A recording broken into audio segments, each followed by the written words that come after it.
Alright, everything's all welded up.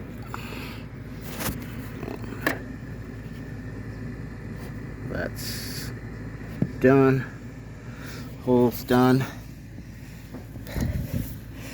Gotta clean get in here. That hole, I got a little bit of slag in it, so I have to clean that hole up, but I got rid of all the come on, focus, the major slop. So now when everything gets pulled, because before when you do it, this shifter was like just all over the place before it would even do anything down there.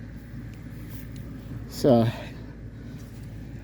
it's sure got a lot of linkage and stuff, because the way they did this is basically when you pull this, it disengages the belt. So, and then you put it in your next gear and it slides in and re-engages. The neutral is not as far, so it doesn't actually have the belt driving. So more or less, damn mosquitoes, all that the shifter is also functioning as a clutch. So when you pull it, it disengages the belt. So you don't actually do the foot pedal like you would to normally shift the manual.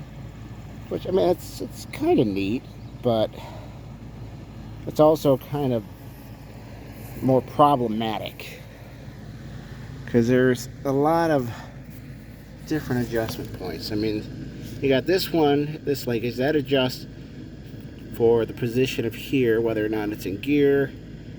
And then there's that turnbuckle right there, that guy, that one tells the belt how far to go for when the belt's tight. So you got two adjustment points and just linkage everywhere, and all that linkage gets worn out and then causes issues.